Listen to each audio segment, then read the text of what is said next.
जय Hind, good evening दोस्तों। बहुत बहुत स्वागत आज फिर से नए टॉपिक के साथ। और मैं आज का नया टॉपिक फिर उसी आईटी सेक्टर से संबंधित। और टॉपिक का शीर्षक है स्कीमा डाटा को अपनी वेबसाइट में कैसे जोड़ें। साधारण सा टॉपिक है और साधारण सा उत्तर भी है मेरे पास, लेकिन आप लोग भली भांति परिचित हैं इन चीज़ों से। फिर भी मेरा प्रयास और आप लोगों का सहयोग दोनों बहुत महत्वपूर्ण भूमिका निभाते हैं। ये एक प्रारूप ही है स्ट्रक्चर डेटा का। अपनी वेबसाइट के अंदर एक स्ट्रक्चर डेटा को मानकर इसको ऐड किया जाता है। सेकंड पॉइंट है, ये फैक्टर नहीं है। अगर आप इसको रैंकिंग फैक्टर समझते हैं तो ऐसा कुछ भी नहीं है। ये इसका जो परिणाम होता है वो जो भी इसकी और हम फिलअप करते हैं वो शो करवाने के लिए होता है।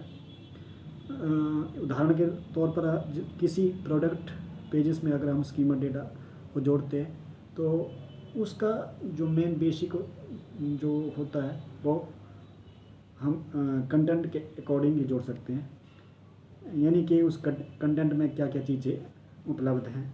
उदाहरण के लिए FAQs है उसमें, या रिव्यूज़ जो टेस्टिमोनियल्स वगैरह हैं वो हैं, या फिर इमेजेस हैं, वीडियो हैं। इस तरह के जो भी प्रारूप है उस प्रारूप के अनुसार हम स्कीमा डेटा की रूपरेखा बना सकते हैं। और एक और कि जो पार्टिकल किस जगह पर इसको हम ऐड करें एज ए फॉर्मेट। हम वैसे तो इसको header.php के हेड टैग के अंदर ही तुरंत हेड टैग जहाँ क्लोज होता है उसके ऊपर ही इसको रखते हैं। बट ये कोई एक ऐसा अर्जेंट वो नहीं है कि आप वहीं पे इसको कर सकते हैं। गूगल इसको कहीं से भी इसकी कोडिंग को फैच कर लेता है, पढ़ सकता है, तो आप कहीं भी डाल सकते हैं। बट एज ए एक अच्छी तरह से कोडिंग को मैनेज करने के लिए जो डेवलपर हैं वो उसको header.php के पहले ही हेड टैग के ख़त्म होने से तुरंत पहले डालते हैं।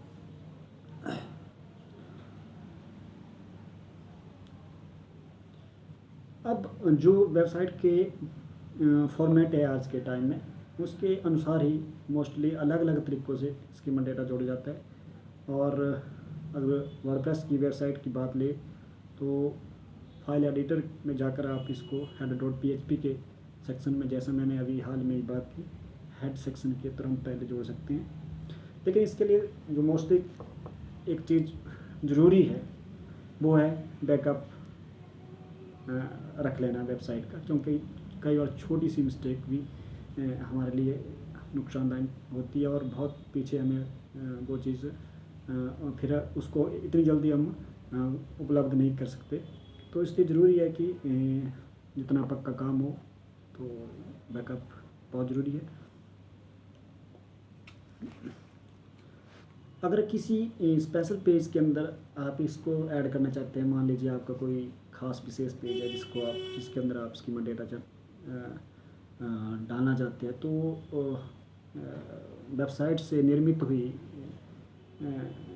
जो कोडिंग है, जो स्पेशल जो वर्डप्रेस की वेबसाइट्स हैं उसमें आप पेज सेक्शन में जाकर, एडिट पेज के अंदर जाकर उसकी जो प्रेफरेंसेस सेक्शन के अंदर जाकर आप इस सेटिंग में इसको जोड़ सकते हैं। और जो भी आपने उसको प्रारूप देना है उसके अनुसार आप ऐसा कर सकते हैं। थोड़ा सा वीडियो छोटा है तो एक और सेक्शन, एक और टॉपिक कर लेते हैं। गूगल सर्च कंसोल का ही कवरेज सेक्शन। इसमें 3 सेक्शन आते हैं, साइट मैप, रिमूवल और कवरेज। लेकिन ज़्यादा लंबा बनाएंगे वीडियो तो फिर समझ भी नहीं आएगा और टाइम भी लगेगा। तो कवरेज को ही फ़िलहाल इसको हम समझने की कोशिश करेंगे। जो कॉर्नर का एक्सपोर्ट बटन होता है वो तो आपको पता ही है, महत्वपूर्ण भूमिका निभाता है। और साथ में